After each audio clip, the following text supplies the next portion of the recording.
سلام له خورشیده د یوې بجې خبرونو ته ښه راغلاست.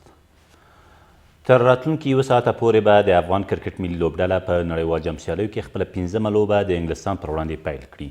د افغانستان د کرکټ بورډ په وینا دغه سیالۍ به نن له غرمې وروسته 2 بجې د انګلستان د منچستر په اولډ ټرافورډ لوبغالي کې ترسره شي.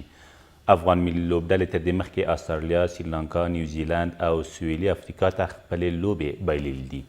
د یادولو وړ ده چې دغه لوبه به ولسمشر او د کرکټ بورډ اعلی سرپرست محمد اشرف غني هم له نږدې وګوري.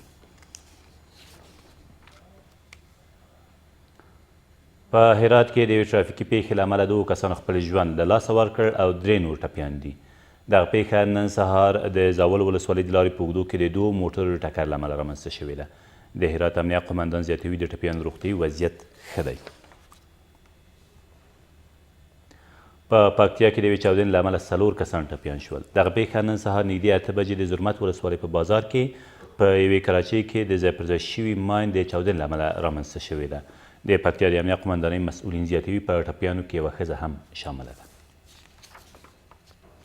د غزني په اندړو ولسوالۍ کې د هوایي عملیاتو په پایله کې 9 طالبان ووژل شول. د غزني د والي ویان زیاتوي دغه عملیات تېره ورځ یادې ولسوالۍ په سلیمانزو او علیجان سیمو کې ترسره شوي دي. د نوموړي په وینا په وژل شویو کسانو کې د حبیب په نامه د طالبانو یو قمندان هم شامل دی.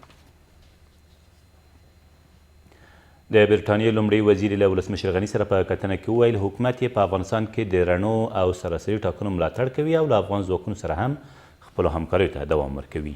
تیرزا مې همداراز د افغانانو په مشرۍ او مالکیت له سولې بهیره پر ملاتړ سربیره د افغانستان د سولې لپاره د سیمه ییزې اجماع د جوړولو له هڅو هم ملاتړ وکړ.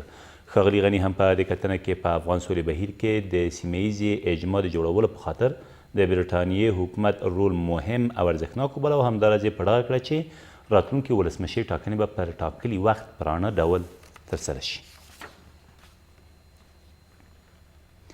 او افغان حکومت د برټانیې په ګډون له ټولو 2 هیوادونو غوښتل چې له طالبانو سره د مخامخ خبرو په خاطر واحد پیغام او منسجم غږ ولري. ولسمشر غني نن تېره ورځ د بهرنیو او ټولګټو هیوادونو په چارو کې د برټانیې د دولت له وزیر جرمی هند سره په کتنه کې زیاته کړه چې دایمي سولې ته د رسیدو په خاطر افغان حکومت د پام وړ لاسته راوړنې لري.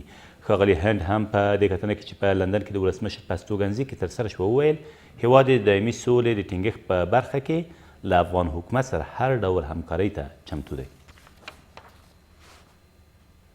دا تر دې مهاله وروستي خبرونه. پاتې ورځ مو نیکمرغه.